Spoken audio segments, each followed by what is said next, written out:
Hello दोस्तों, मैं ब्रिजेश दर्शन आपका मेरे YouTube चैनल पे स्वागत करता हूं। दोस्तों, आज एक महत्वपूर्ण टॉपिक को हम लोग वर्गमूल के अंतर्गत देखते हैं। मतलब आप यूं कहें कि ये दोस्तों आपका सिंप्लीफिकेशन के अंतर्गत भी आता है और या फिर हम इसको सर्ट्स या इंडेक्स के हिसाब से भी। दोस्तों, ये महत्वपूर्ण टॉपिक है आपके किसी भी एग्जाम के लिए। लेकिन दोस्तों, इसमें मैं आपको बेसिक लेवल के साथ साथ एक एडवांस लेवल के सवाल भी कराने का प्रयास करूंगा। आप देखते जाइए, जैसे कि आपको पोस्टर में दिखा है कि एक क्यूब वाला फैक्टर होता है, क्यूब रूट निकालने का तरीका, तो वो भी मैं बताऊंगा। जैसे कि आपको इस साइड दिख रहा है, तो ये दोस्तों सिंपल सवाल है। इसको हम और आप बखूबी करते होंगे, पहले से भी करते आ रहे हैं और कहीं ना कहीं इसका सॉल्यूशन बहुत इजी वे से मिल जाता है। लेकिन मैं चाहता हूं कुछ खास बताने के लिए, इसलिए वीडियो को पूरा लास्ट देखिएगा, क्योंकि वो दोस्तों इस बेसिक के बाद आएगा। तो चलिए दोस्तों, आज की शुरुआत करते हैं और पहले मैं बेसिक दिखाता हूं दोस्तों, फिर हम ट्रिक पे आएंगे, फिर उसके बाद धमाल मचा देंगे। ठीक है दोस्तों, चलिए देखिए। सबसे पहले दोस्तों, अगर हम जैसे इसका वैल्यूज निकालना है, तो दोस्तों अगर हम बेसिक से हल करें, तो बेसिक से दोस्तों हल करें का मान निकालना होगा, तो मैं इसको रख लूंगा दोस्तों x के बराबर। दोस्तों जैसे कि सवाल में दिया है 12 आप कितना भी रखिए, क्योंकि वो इनफाइनाइट टर्म्स तक है, तो आप उसको टेंशन ना लें। मान लेते हैं दोस्तों समीकरण 1। और आपको पता है कि किसी का भी वर्गमूल रहता है, तो दोस्तों वर्गमूल हटाने के लिए ऊपर में क्या कर देते हैं, वर्ग कर देते हैं, ताकि ये दो और वर्गमूल कट जाएगा। ये तो आपको भली भांति से परिचित है। तो दोस्तों दोनों पक्षों में वर्ग कर दूंगा तो x² हो जाएगा। और ये देखिए, अगर हम इसकी बात करें, तो अगर ये 12 हो गया दोस्तों, हो जाएगा, तो ये 12 हो जाएगा दोस्तों। और ये वाला तो कंटिन्यू रहेगा दोस्तों, ये तो कंटिन्यू रहेगा इनफाइनाइट तक। सबसे बड़ा जो इसमें ध्यान आना चाहिए दोस्तों, वो इनफाइनाइट है। अब दोस्तों देखिए, ये इनफाइनाइट है। अब अगर आप करेंगे तो x² 12 इतने का वैल्यू क्या दोस्तों मैं x रख सकता हूं? जी हां, आप ये चेक करिए, क्योंकि इनफाइनाइट है, मतलब इतने का मान x है, तो इतने का मान x रख सकते हैं। तो दोस्तों ये हो जाएगा x। अब इसको आप पक्षांतर करेंगे दोस्तों, तो निश्चित रूप से कुछ इस तरीके से आएगा। अब ये आपको दोस्तों, आप जानते हैं कि क्या है, ये वर्ग समीकरण है। अब वर्ग समीकरण है, तो वर्ग समीकरण कैसे हल करते हैं? तो वर्ग समीकरण आप जानते हैं, यहां पर मूलों का योगफल होता है और ये उसका गुणनफल होता है दोस्तों। तो अगर हम इसकी बात करें दोस्तों, तो इसको मैं लिख सकता हूं x² - 4x 3x - 12। और इसको अगर ब्रेक करेंगे दोस्तों, तो x देखिए x का गुणा करेंगे तो x², और अगर 4 है दोस्तों तो यहां पर हम कर देंगे 4। सेम यहां लिख देंगे दोस्तों x - 4 और हम यहां पर +3 कर देंगे, तो 3x हो गया और 4 दिया 12। यही मिल जाएगा ऊपर वाला। तो आप इसको बोल सकते हैं दोस्तों x + 3 और ये हो x + 3 और ये हो जाएगा दोस्तों x - 4। अब आपका दो गुणनफल हो गया, तो इसका अगर हम बराबर 0 से तुलना करेंगे, तो x बराबर दोस्तों -3 होगा और x बराबर क्या हो जाएगा, +4 हो जाएगा। और ये आपका आंसर है। तो चूंकि दोस्तों नेगेटिव आंसर नहीं लेंगे, इसलिए हम लोग का आंसर इसका कितना आ जाएगा दोस्तों, 4 आ जाएगा। अब ये बेसिक है, आपको एग्जाम हॉल में इतना नहीं करना है, मैं ये बता रहा हूं। एक बार तो मैं बता दिया बेसिक। तो दोस्तों एग्जाम हॉल में क्या करना है, चलिए आते हैं इसके। दोस्तों क्रमागत गुणनखंड में तोड़ना है दोस्तों, क्रमागत गुणनखंड में तोड़ना है दोस्तों। जैसे 12 है, तो 12 है, तो दोस्तों सबसे पहले आप इसको क्रमागत, मतलब इसके बीच अंतर क्या हो, समान हो या एक अंतर हो, क्रमागत या एक अंतर हो, ऐसा आपको कोशिश करना है। तो 12 है, तो दोस्तों 3 और 4 से, तो इसमें दोस्तों जब भी प्लस आएगा तो दोस्तों बड़ी गुणनखंड को आप आंसर ले लीजिएगा, कुछ काम नहीं है। तो इसका आंसर हो जाएगा दोस्तों 4 बस। अगर प्लस है दोस्तों, प्लस है, तो बड़ी गुणनखंड को आंसर लेंगे। तो अब इसका आंसर अगर करेंगे तो दोस्तों 7 × 8 = 56। जबकि आप इसको 14 चौके भी कर सकते हो, लेकिन उसके बीच अंतर कितना होना चाहिए, 1 होना चाहिए। ये आपको ध्यान रखना है ना। तो 7 × 8 = 56, तो इसका आंसर हो जाएगा दोस्तों 8। बड़ी गुणनखंड को लेना है। जैसे ही माइनस मिलना चालू हो गया दोस्तों, अब जब माइनस मिलना चालू होगा तो आप लिख लीजिए, आप इससे स्मॉलेस्ट गुणनखंड या फैक्टर को आप आंसर लेंगे, तो दोस्तों छोटी गुणनखंड को। तो अगर आप इसको ब्रेक करते हैं दोस्तों, तो 10 11 कितना होगा, 110 होगा ना। तो 10 होगा, तो अब इसका आंसर भी हम कितना मान लेंगे, 10 मान लेंगे। क्या बात समझ आ रहा है आपको? अगर इसका 132 का आंसर देखें दोस्त, 132 का, तो आप इसको 11 गुणित कितना कर दोगे, 12 करोगे ना। तो आपको वो आइडिया होना चाहिए ब्रेक करने का तरीका, वो हो जाएगा आपसे, क्योंकि फेमस सवाल है ना। तो मुख्य रूप से आप ये लेके चलिए कि यही सवाल इर्द गिर्द होते हैं जब भी एग्जाम में आते हैं। तो दोस्तों अगर 11 12 है तो इसका आंसर क्या हो जाएगा, छोटी गुणनखंड। जी हाँ दोस्तों, इस वैल्यूज का आंसर हो जाएगा 11 हो जाएगा। ठीक है, तो देखिए मैं आपको और एक दो सवाल करा देता हूं। जैसे अब इसका आंसर बताइएगा क्या होगा, 72 72 72 लाइट इनफाइनाइट। तो अब दोस्तों ये क्या होगा, तो 8 9 72 और माइनस है तो इसका आंसर हो जाएगा क्या 8। अगर बीच में प्लस रहता तो दोस्तों इसका आंसर क्या हो जाता, 9 हो जाता। ठीक है दोस्तों, तो अब बोलोगे सर आप तो ये बता दिए, अब ऐसे नंबर जिनका ऐसा क्रमागत गुणनखंड होता ही नहीं है, अब क्या करेंगे। तो दोस्तों उसके लिए भी इलाज है, आपको क्या करना है देखिए दोस्तों, अब ऐसे सवाल को कर लेते हैं। लेकिन मैं एक चीज और बता देता हूं आपको, मैंने एक बार ऐसे लोगों को भी देखा है, बच्चे लोग को भटकते हुए, कि दोस्तों जब अगर क्रमागत गुणनखंड हो गया तब तो मामला जम गया, आप तो आंसर मार देंगे छोटी गुणनखंड और बड़ी, लेकिन जब नहीं आएगा तो दोस्तों उसको क्लास में कराया भी नहीं जाता है। आप ये सोचिए कितनी बड़ी विडंबना है। तो दोस्तों हालांकि नहीं आता, स्टैंडर्ड सबका अलग अलग है। तो चलिए खैर आज के बाद डाउट खत्म हो जाएगा। मैं दोस्तों अगर ये बनेगा वही वर्ग समीकरण से ही बनेगा, लेकिन दोस्तों वर्ग समीकरण के बाद एक सूत्र विधि होता है जिससे एक फार्मूला निकल के आता है। मैं वो फार्मूला डायरेक्ट आपको बता दे रहा हूं और आज के बाद आप भी कयामत ढा देंगे। तो दोस्तों अगर हम फाइनली देखें दोस्तों कि जैसे देखिए दोस्तों, अब ये हो जाएगा x, फिर दोस्तों x ये प्लस कर दिए है ना, x और ये प्लस कर दिए x डॉट इनफाइनाइट। ठीक है दोस्तों, और एक ले लेते हैं दोस्तों हम इसी को बहरहाल x माइनस दोस्तों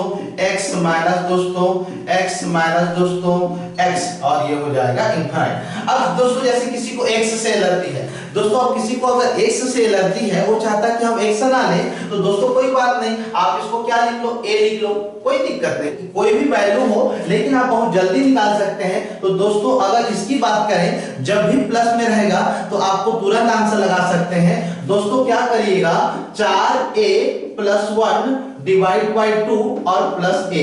दोस्तों ये एक एक्स्ट्रा प्लस है, ये आपका एक प्लस है और क्वेश्चन में है ना, तो आप इसको थोड़ा सा ध्यान से देखिएगा। ठीक है, अब दोस्तों ये आपका क्या हो गया, ये वाला हो गया, इसका आंसर हो गया। अगर हम इसकी बात करें दोस्तों तो कुछ नहीं है, देखिए 4a माइनस प्लस a, तो अब इसको आप कर देंगे दोस्तों क्या, माइनस करना है और 2 कर देना है। तो जब भी माइनस वाला आंसर आएगा तो आप ये हो गया दोस्तों। ठीक है, देखिए अब मेरी बात देखिए, अब बस आपको ये याद करना है, तो ये सब के लिए है।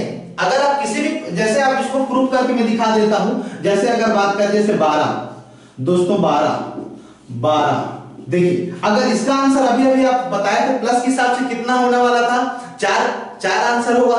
लेकिन अब आप प्रूव करके भी देख लेते हैं कि ये काम कर रहा है कि नहीं। अगर ये प्लस है दोस्तों तो देखिए अब इसको हल कर देते हैं। 4a की जगह कितना दिया है 12, तो 12 चौक कितना होता है दोस्तों, 12 चौके 48। तो दोस्तों ये हो गया 48 दोस्तों। ठीक है, अब उसके बाद दोस्तों प्लस 1 और माइनस 1 और डिवाइड बाय 2। अब देखिए दोस्तों 48 और 1 कितना हो जाएगा, 49 का वर्गमूल कितना होगा 7। तो दोस्तों 7 और 1 और 2 हो जाएगा, और 7 और 1 दोस्तों 8 और 2 करेंगे तो फाइनली आपका आंसर 4 हो जाएगा। मतलब बिल्कुल काम कर रहा है। अगर मैं यहाँ पर माइनस ले लूंगा दोस्तों, तो 7 में 1 घटाएंगे तो कितना 6/2 मतलब 3 आ जाता, मतलब ये भी माइनस होना जरूरी है, हो गया। अब किसी का भी आप निकाल सकते हो, तो आराम से करिए, कोई परेशानी वाली कोई बात नहीं है, समझने वाली सबसे बड़ी बात है। आप किसी को महसूस कर सकते हो, वो वैसे ही महसूस करना है गणित के साथ, फिर उसके बाद तो बनना ही है ना। चलिए तो दोस्तों कुछ नहीं, देखिए ये हो जाएगा 4a + 1 और +1 कर देंगे और डिवाइड बाय 2, तो 13 चौके दोस्तों 52। ये देखिए 13 चौके 52।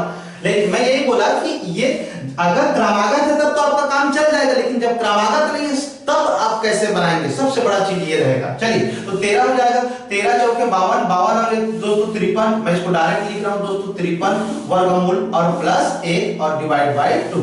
जी हाँ दोस्तों, आपका आंसर हो गया। आपको ऑप्शन में भी इसी तरीके से ही मिलेगा, ऑप्शन में इसी तरीके से मिलेगा। मान लीजिए नहीं मिलता है तो दशमलव में बनाना पड़ेगा। तो आप ये लेके चलिए, जैसे ये दोस्तों ये जो होता है ये इम्प्रॉपर वर्गमूल होता है, रूट होता है ना।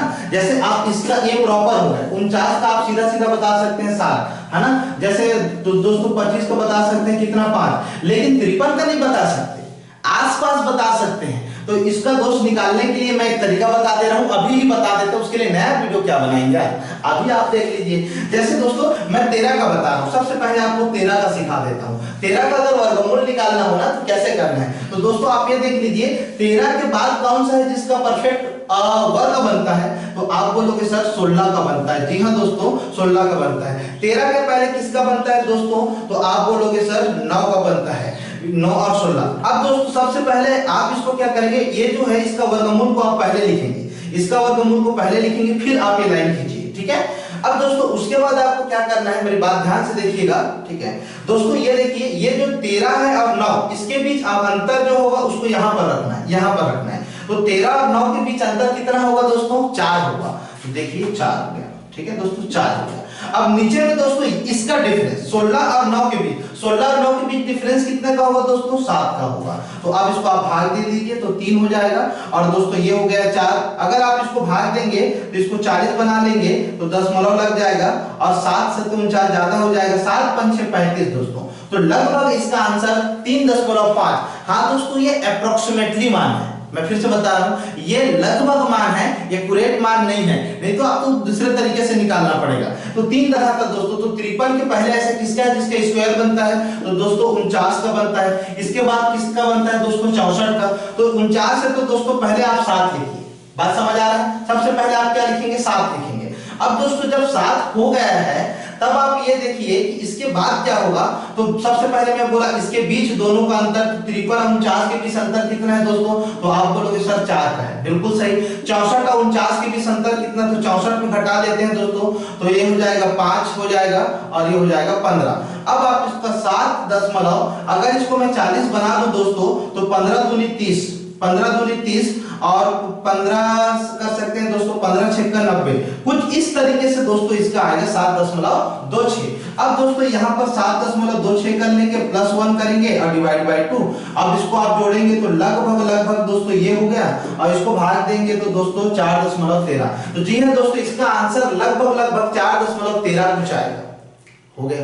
आप मेरी बात समझ रहे हैं, ठीक है। तो आपको जब अटेम्प्ट करना है तो किसी भी तरीके से पहुंचा देंगे, पहुंचाने की तो गारंटी मेरी है ना, तो क्या टेंशन है आपको, है ना। तो आप अगर ऐसा आता है तो बनाइएगा, नहीं तो ऐसा ही आपको आंसर। इसका आंसर बना के लेते हैं 31। तो 31 का आंसर दोस्तों क्या करेंगे, 4 गुणित 31 +1 -1 और डिवाइड बाय 2।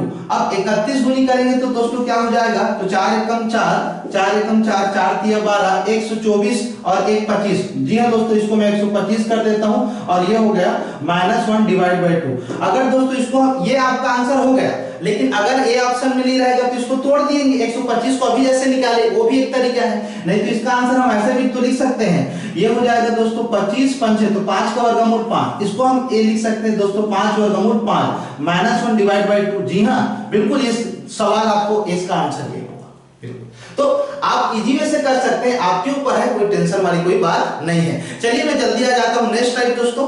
कभी कभी ऐसा आता है, जैसे देखिए ए बीच में दोस्तों क्या है, प्लस माइनस नहीं रहेगा दोस्तों, बीच में आपका प्लस माइनस नहीं रहेगा, तब आप क्या आंसर लेंगे, तो जी हाँ दोस्तों आप इसको यदि वर्ग समीकरण में बनाएंगे दोस्तों तो जी हाँ इसका आंसर सिर्फ और सिर्फ ए मार के आइए, बात खत्म।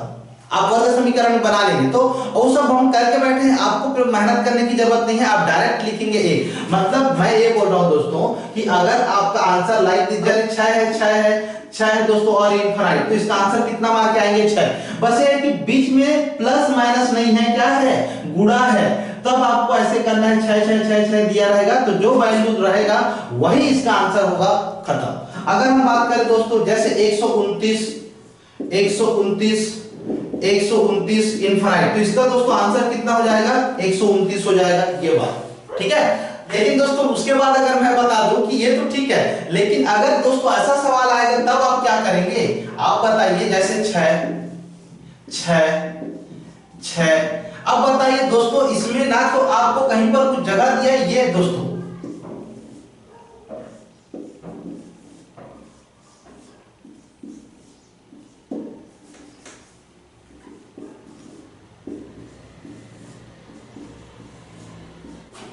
तो दोस्तों जैसे अब ऐसे सवाल आ जाएंगे तब क्या करेंगे। पहले वाले में तो ये था कि वो कहां था, इनफाइनाइट तक, अनंत तक जा रहा था, लेकिन दोस्तों ये लिमिटेड है। ये आपको देखिए सिर्फ 3 बार वर्गमूल है और ये 4 बार वर्गमूल है, ये 5 बार वर्गमूल है। अब तो आप नहीं करेंगे भाई, प्लस माइनस होगा तो काम चल जाएगा, क्योंकि आप बड़ी छोटी गुणनखंड। और दूसरा भी मैं तरीका बता दिया ऑलमोस्ट, ठीक है। अगर इसका जो दोस्तों अगर इनफाइनाइट तक रहता है, तो अगर ये नहीं रहता तो इसका आंसर क्या मार देते, 6 मार देते। इसका आंसर क्या मार देते दोस्तों, 5 मार देते। इसका आंसर क्या मार देते, 13। लेकिन अब नहीं, अब आपका क्या होगा, तो दोस्तों इसका आंसर क्या होगा मैं बता दे रहा हूं, 6 कर लीजिएगा और आप ये देख लीजिएगा कितना वर्गमूल है दोस्तों, 1 बार, 2 बार, 3 बार। तो बस दोस्तों 2 को आप 3 बार गुणा करके -1 कर देंगे और आपका आंसर हो जाएगा। नीचे भी जितने बार रहेगा उसको गुणा कर देंगे तो ये हो जाएगा दोस्तों 2 दूनी 4, 4 दूनी 8, 8 में घटाएंगे तो 7 और नीचे में 8। जी हां दोस्तों, ये इसका आपका आंसर हो गया। अगर इसकी बात करें दोस्तों तो 5 कर लेंगे और ये देखिए कितने बार है दोस्तों, 1 बार, 2 बार, 3 बार, 4 बार। तो दोस्तों आप 4 बार 2 को गुणा करेंगे दोस्तों तो कितना हो जाएगा, 16 -1 करेंगे और ये आपका आंसर हो जाएगा। तो दोस्तों 15 बटे, आंसर कितना हो जाएगा, 15 बटे 16, ठीक है। अगर इसकी बात करें दोस्तों तो ये हो जाएगा 13। कितने बार गिन लो, 1 2 3 4 5, 2 को 5 बार गुणा करेंगे दोस्तों तो कितना आएगा, 32। तो 32 में 1 घटा दीजिए, कितना हो जाएगा, तो बोलोगे सर 31, नीचे में 32 आएगा आंसर। तो ऐसा क्यों हो रहा है, आंसर तो आपने बहुत आसानी से बना लिया ना। चलिए कैसे क्यों हो रहा है मैं इसके बारे में थोड़ा सा डिस्कस कर देता हूं। हालांकि आप इसको तो आप बना ही सकते हैं, कोई बड़ी बात नहीं रहेगी आपके लिए। तो दोस्तों देखिए, अगर मैं इसकी बात करूं, आप मेरे को इसको ध्यान से दिखाना है, ये वाला चीज। जैसे दोस्तों 6, अब आप जानते हैं कि अगर हम बात करें 6 को मैं क्या लिख सकता हूं, तो दोस्तों 1/2 वर्गमूल को हम ऐसा एक्सप्रेस कर सकते हैं दोस्तों, ये आपको पता होना चाहिए। तो अगर आपको ये पता है तो दोस्तों अब हम काम अपना बना लेते हैं। तो आप ये बताइए, ये जो दोस्तों 6 है, ये जो दोस्तों 6 है, तो इसके वर्गमूल कितना है, तो 1 बार, 2 बार, 3 बार, 3 बार वर्गमूल है दोस्तों। तो पहले वाले 6 में 3 बार जब वर्गमूल है तो निश्चित रूप से मैं कितना कर लूं, 8। 2 दूनी 4, 4 दूनी 8, बात समझ आ गया। अब इस 6 के ऊपर आते हैं दोस्तों, तो ये हो जाएगा 6। अब दोस्तों 6 के बाद क्या करेंगे, तो 1/4। अब फिर दोस्तों 6 में आएंगे तो 1/2 आ जाएगा, ठीक है। अब दोस्तों ये तो आधार समान है, तो ये देखिए 6 हो जाएगा। अब इतने को क्या करेंगे, जोड़ देंगे, तो 1/8, 1/4, 1/2। अब दोस्तों आप इसका लघुत्तम निकालेंगे तो बिल्कुल कितना आएगा दोस्तों, 8 आएगा, ठीक है। अब 8 1 हो गया दोस्तों, 4 से करेंगे तो कितना हो जाएगा दोस्तों, 2 हो जाएगा, और 2 से करेंगे तो कितना हो जाएगा दोस्तों, 4 और 2 6 और 1 हो जाएगा दोस्तों कितना, 7, और ये हो जाएगा दोस्तों 8। तो 6 की घात 7/8। एक्चुअल में ये इसका बेसिक ट्रेंड है, लेकिन आप एग्जाम में इतना थोड़ी करेंगे, इसलिए जो भी डेटा दिया रहेगा उसका डायरेक्ट आंसर करिएगा। जितने बार रहेगा वर्गमूल उतने बार 2 का गुणा करना है, ऊपर में 1 कम करना है और आंसर हो गया। चलिए नेक्स्ट टाइप आते हैं। अब देखते हैं वो सवाल जो आपने अभी तक देखा भी नहीं होगा। ऐसे एक सवाल ऐसा आता है, आप देखिएगा, आपको मजा आएगा अभी सवाल करने से। जैसे देखिए, ये दोस्तों वर्गमूल ना होकर 3 है, इसको आप ध्यान से देखिएगा, है ना। जैसे दोस्तों ये देखिए, ये क्यूब रहेगा a, और उसके बाद दोस्तों फिर से रहेगा क्यूब रहेगा a, ये दोस्तों इनफाइनाइट तक रहेगा। अब इसका आंसर क्या होगा, तो मैं इसका तो आंसर आपको देख के बता दूंगा, लेकिन आप सीख तो जाए कि आंसर कहां से आता है। तो दोस्तों मतलब फॉर एग्जांपल जैसे आपका दोस्तों सवाल ऐसा है, ये देखिए 64 64 64 64। तो लेकिन यहां पर दोस्तों इसका क्या है, लेकिन दोस्तों यहां पर आपका क्या है, घन घन घन घन, और बीच में क्या है दोस्तों, गुणा, और ये है कितना, इनफाइनाइट। अब इसका आंसर क्या होगा, तो देखिए सबसे पहले आपको पता है कि हम क्या मान लेते हैं, x। अब x के बराबर इतने को रखेंगे दोस्तों, तो ये हो जाएगा, मैं एक बार फिर से बहुत शालीनता से लिख रहा हूं दोस्तों, ये हो गया 64, और अगेन दोस्तों फिर से क्यूब कर देंगे 64, फिर अगेन दोस्तों हम कर लेंगे 64, और ये दोस्तों इनफाइनाइट। अब मेरे को आप बताइए, जब क्यूब रहता है दोस्तों, अगर ये क्यूब है तब आप दोनों पक्षों में क्या कर देंगे, घन लगा देंगे, क्यूब लगा देंगे, है ना। क्यों, क्योंकि जैसे आप वर्गमूल को करते हो, इसको करने के लिए क्या लगा देते हैं, वर्गमूल में 2, तो वैसे ही तो घनमूल का बात है। तब आप आ जाइए अब मुद्दा पे, तो दोस्तों दोनों के पक्षों में क्यूब कर देंगे तो 1 की घात 3 हो जाएगा, ये वाला दोस्तों हट जाएगा, तो बचेगा सिर्फ 64, और इस वैल्यू की जगह दोस्तों हम क्या रख लेंगे, x। अब दोस्तों ये हो जाएगा कितना, x। अब देखिए x x एक कट जाएगा तो x स्क्वायर बराबर 64 होगा, तो ये तो उसका वर्गमूल निकल रहा है। तो अब बताइए अगर हम 64 का वर्गमूल निकालेंगे तो आंसर कितना आएगा दोस्तों? 8। जी हाँ दोस्तों, इसका आंसर आपका आ जाएगा 8। तो आप क्या बताइए, क्या एग्जाम हॉल में इतना करेंगे? नहीं, एग्जाम हॉल में कैसे करेंगे? तो आपको इस मेथड का यूज नहीं करना है एग्जाम हॉल में। तो दोस्तों जब भी ये सवाल आएगा, आज के बाद यदि ऐसा सवाल आता है दोस्तों, तो सिर्फ और सिर्फ आप क्या निकालिएगा? वर्गमूल निकालिएगा और वही आपका क्या हो जाएगा? आंसर हो जाएगा। लाइक दिस दोस्तों, सवाल की अगर बात करें, देखिए अब लाइक दिस में सवाल की बात करता हूं दोस्तों। अगर हम बात करते हैं दोस्तों, जैसे 25 25 25 25, अब यहां पर दोस्तों मैं लगा दिया हूं Q। अब इसका आंसर 100% आपको वर्गमूल 25 मतलब आंसर कितना मार्क आएंगे? 5 मार्क आएंगे। है ना जवाब? बस यही आपको सिखाना था और कुछ नहीं। दोस्तों देखिए सवाल, जैसे x बराबर, अभी जो सवाल है वो थोड़ा अलग है। यदि x बराबर 72 लिख दिया है दोस्तों, और y बराबर ये देखिए आपको लिख दिया 72 ऐसा लिख दिया गया है। तो अब दोस्तों आपको इस सवाल में ये पूछा जाएगा कि x माइनस y का कितना होगा और x और y का आंसर कितना होगा, ये पूछा जाएगा। तो अब आपके लिए कॉन्सेप्ट है कि अगर आप दोस्तों इसका मान निकालो, x का मान निकालो, तो इसका तो क्रमागत गुणनखंड करेंगे। 8 और 9, 8 9 72 प्लस, इसलिए इसका आंसर कितना हो जाएगा दोस्तों? 9 हो जाएगा। सिमिलरली 8 9 की बात करें माइनस, इसलिए इसका आंसर क्या हो जाएगा? तो y बराबर दोस्तों हो जाएगा कितना? 8। अब मेरे को आप बताइए 8 और 9 के बीच अंतर कितने का? 1। तो ये देखिए दोस्तों 1 आंसर हो गया, 1 हो गया। अगर आप बताइए x और y का गुणा करेंगे तो इसका मान 8 है, इसका 9, तो 8 9 कितना? 72। तो ये हो गया दोस्तों। तो मैं आपको और एक चीज कैलकुलेशन बता दे रहा हूं, जब सेम डिजिट हो दोस्तों और आपको x और y का अंतर निकालेगा तो आपको हमेशा दोस्तों इसका आंसर आपका 1 आएगा। हाँ, लेकिन 72 है तो यहाँ पर भी 72 होना जरूरी है, तब 1 आएगा।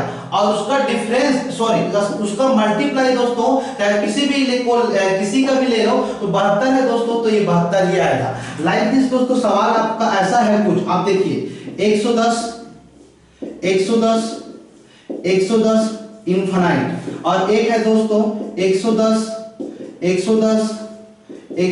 Like this. और दोस्तों अगर हम ये बोल रहे हैं कि ये a का मान है और ये b का मान ये सवाल में दे दिया है, और आपको बोला है कि सर आप बताइए x माइनस b क्या होगा, तो आप बोल दीजिएगा सर 1 होगा, a गुणित b कितना होगा? तो 110 होगा। इसका आंसर ये होगा।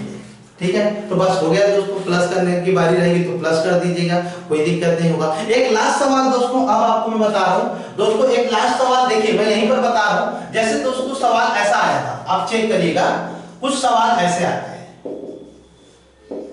इनफाइनाइट। अब दोस्तों इसको आपको हल करना है, बताइए तो इसका हल क्या होगा? तो दोस्तों अभी आपको ये बीच में प्लस है दोस्तों। अब बताइए दोस्तों इतने का आंसर पहले कितना होगा? तो आप जानते हैं 1 गुणित 2 करेंगे तो ये हो जाएगा, तो बड़ी संख्या को लेंगे क्योंकि प्लस है तो इसका 2 हो जाएगा दोस्तों। तो 2 धन 2 बराबर आंसर 4। जी हाँ, इस सवाल का आंसर कितना आ गया? 4।